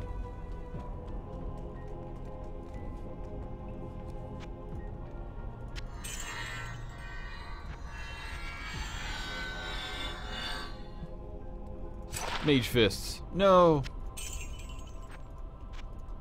Ooh, littlest wall shield would be awesome. Mage fists. No.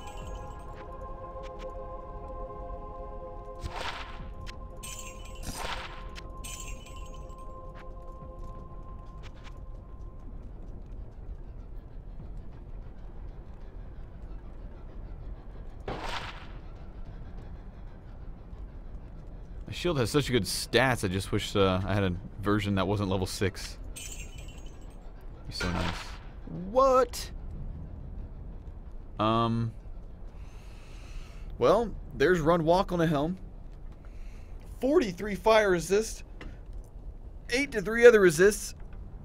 What is that? 51. 67 all resists. Or 67 total resists. That's better than what I'm wearing. And magic damage reduced. Wow.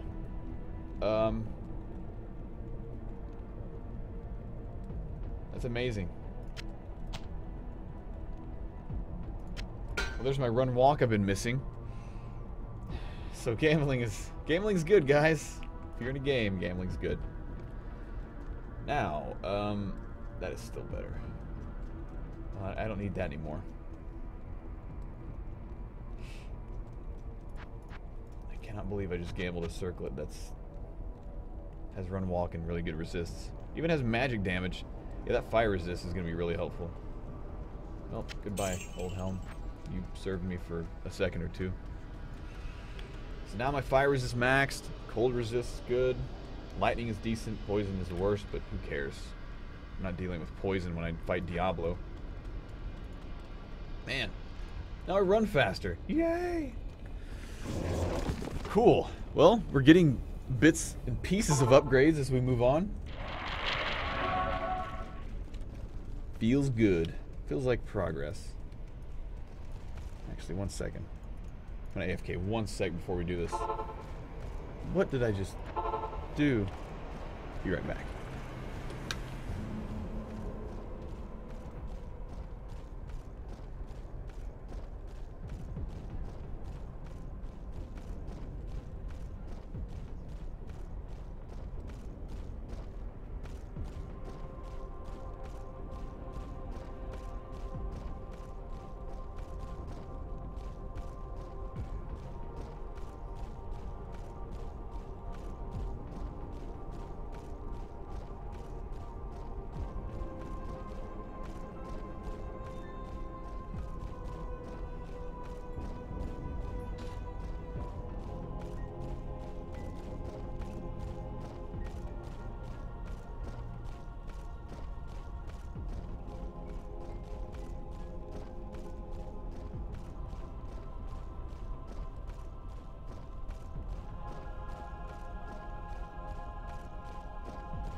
See you later.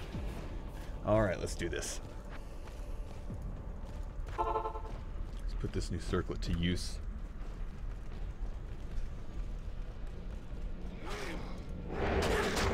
Merc, get up here, dude. So my Merc and I have a new helm. Oh yeah, I do feel faster. That 10% makes a little bit of a difference.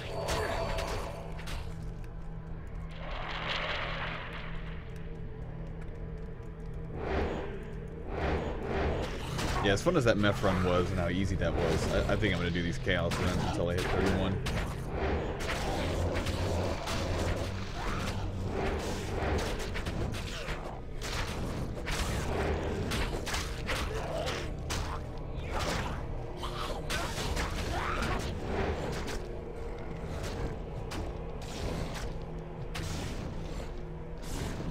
Clay Golem does no damage. He just sits there and is destroyed.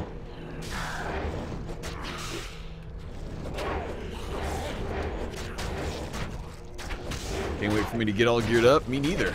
It's happening bit by bit. I'm just gonna have to get really lucky on the drops.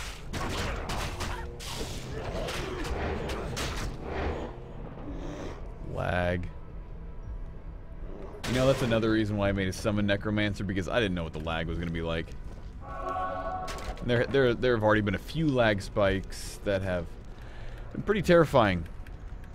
But my summons take the brunt of this. How far am I? I am level 30. About to hit 31. When I hit 31, I'm gonna kill Diablo and then move on to Act 5.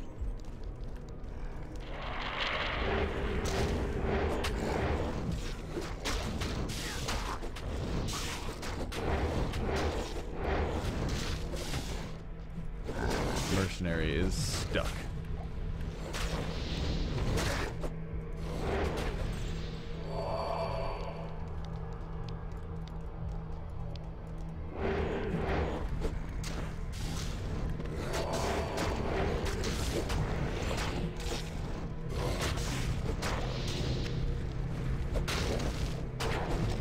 Would really like a good necro offhand, rare to drop or unique. That would be amazing. +3 to summon skills, +3 to revive.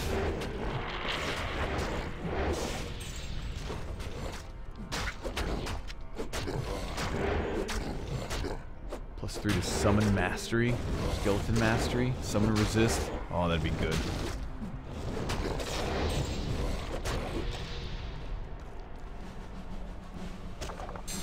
A jewel.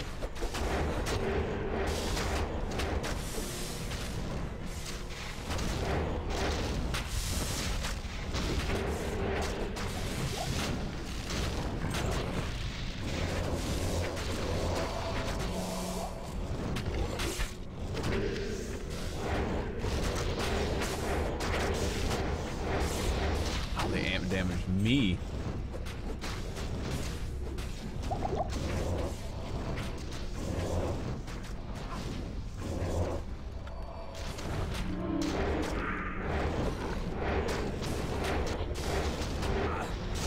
Blade Wing the Unclean.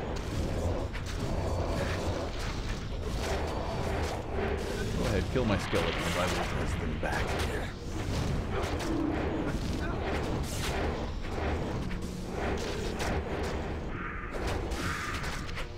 Sir, don't die.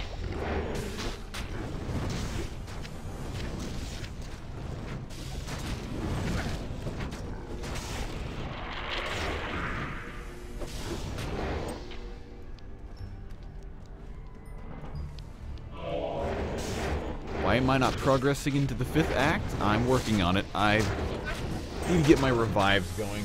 And I was an idiot and forgot to put a point in the Iron Golem when I was 29. So I'm a level behind, but that's okay. It'll work out in the end.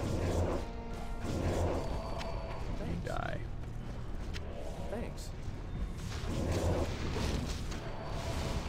That just means my Merc will be 1 level higher next level when I kill Diablo. Make it that much easier. It was really on my Merc. My revives when I get them going. because they're gonna have to take Diablo's flames and lightning. Not that they're gonna take it very easily. They're still probably gonna die. It's just gonna have to. It'll take less time. That's all. Less time back to town reviving. The life of an early summon necromancer is never very fun. If you're building toward something bigger, you could just zerg skeletons, but. Is the old Vanilla WoW guild going? No. They somehow demoted me from guild leader through the GMs, and they eventually kicked me out of my own guild, so I have no interest in going back right now.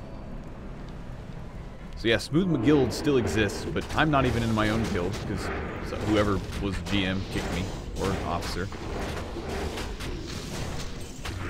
The guild still exists, so you could log on and play, because I know they're still playing. I'm not sure how many of them are. There were like 6 people on the last time I checked last week.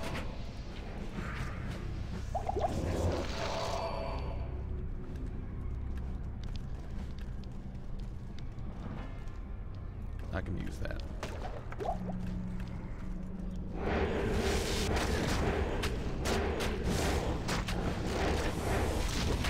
Yeah, somehow somehow the GMs like gave the guild to Snide, and then somehow someone kicked me out of the guild, which is my guild, and I felt really weird about that. So yeah, interesting.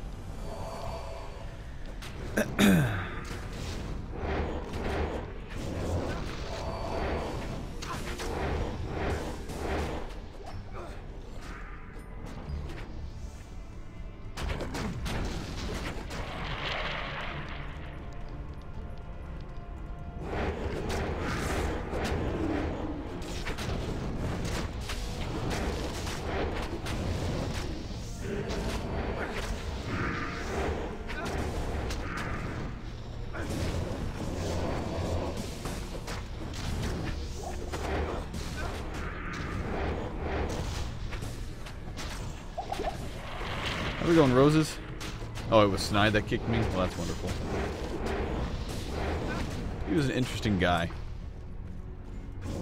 Strong will, intelligent guy, got things done. But he wanted what he wanted. And didn't really care about anything or anyone else.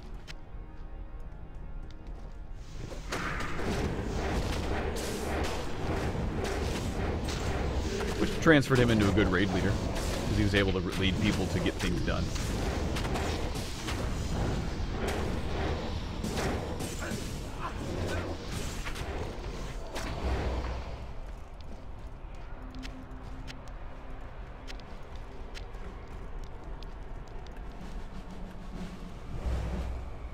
But one of the main reasons why people did not enjoy his personality was because he didn't care about you. And he never would care about you. All he cared about was having the raid do what it was supposed to do so he could get the loot that he needed, or other people could get the loot that they needed so he could get the loot that he needed in the end. And so yeah, you ended up with just the old drama carrying itself out. The old guild drama. Which it seems that it definitely did carry out.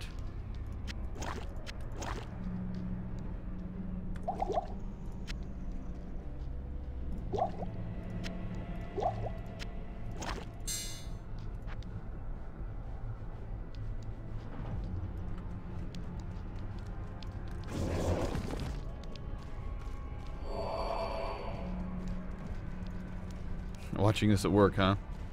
GMs on that server were a bit wonky. Yeah, I mean, any type of private server, you're dealing with dudes who start a server. You know, they're just dudes who like either wanted to start the server or like new guys that started the server, and so they're like, hey, make me GM. They're not employees of any company. They don't care. They're just gonna do whatever. That's the downside of private servers, is how, I mean, they're not even really operating legally in the first place, so.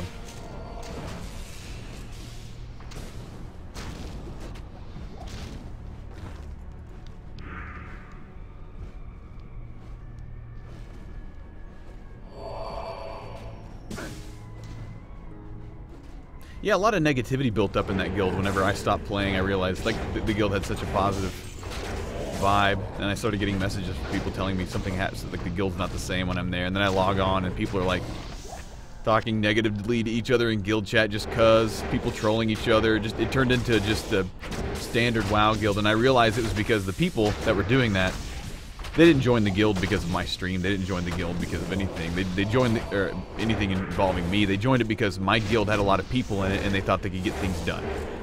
So it was like they joined it for like either self-serving reasons, political reasons, whatever. They wanted to have power in a guild that had a lot of people, or have a spot, a raid spot. And that's kind of how it goes. And that's my fault because I didn't log on every single day. I couldn't really if I wanted to keep recording music.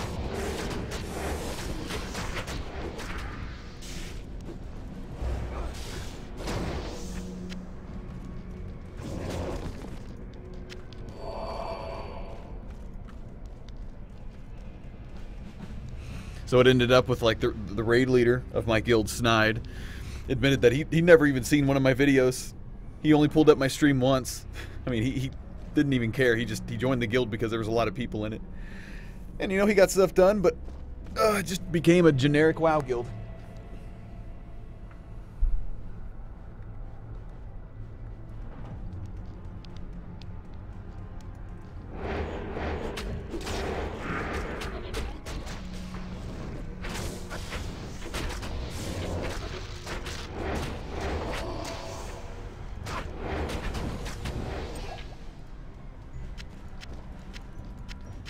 Mana potions. Let's go sell stuff. Stay a while and listen. I'm glad you liked the Corneria acapella. That was a challenging one. Wasn't sure how I was going to pull that one off. That is a lot of damage. Wow. I think I may make an iron golem out of that. 10 to life. It sells for 10k. Ooh, fire resist 24. Do I have any sockets? Ooh.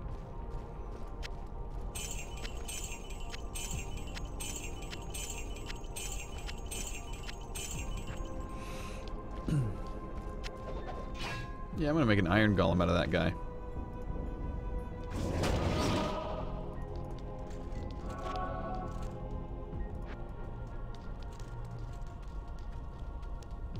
Any interest in playing Corecraft released? Yeah, I want to play that.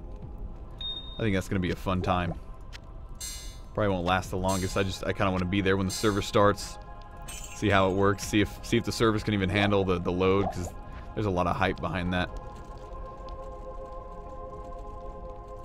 A lot of people aren't happy with the current state of WoW, so they want to play.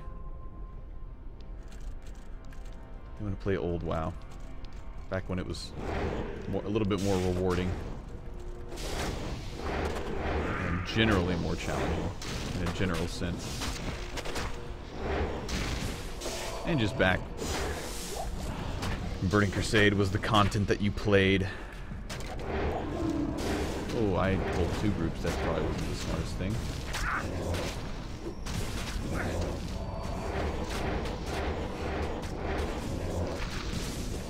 Iron Golem is dead. So he lasted a little while. Not that long. And hopefully he did some damage. I bet he did.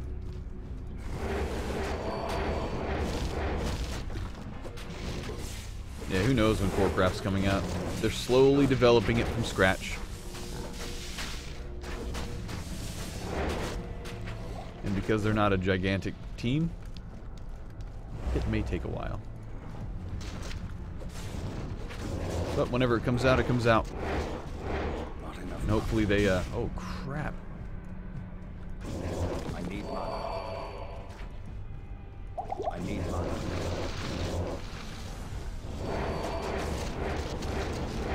Wow, just ultra decimation.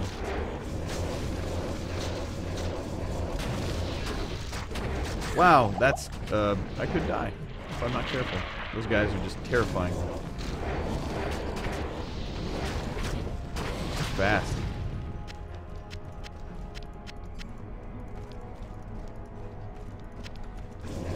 That is the most terrifying pack in this entire area for me.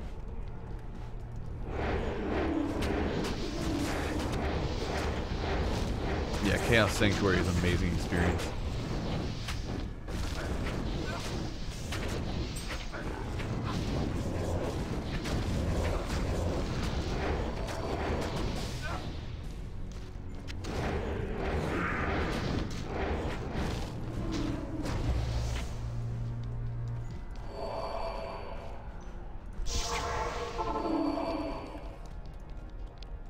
Good evening. Socketed scale mill? You sure that was socketed? Where is it? Back here, huh? Diablo's out. I can't carry anymore. Military pick. 2 socketed. What rune word can I make in armor? I don't even remember. There's some like good resist armor or something. I need a list of rune words pulled up on another screen so I can look at them.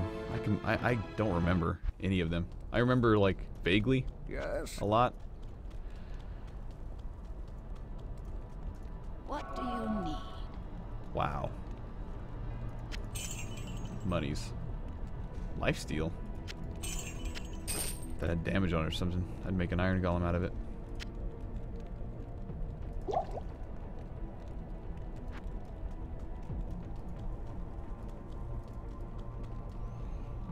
Okay, let's see. What rune words can I make? I don't remember. Stealth, that's one. What do you? How do you make stealth? It's like shale amn or something like that. I don't remember.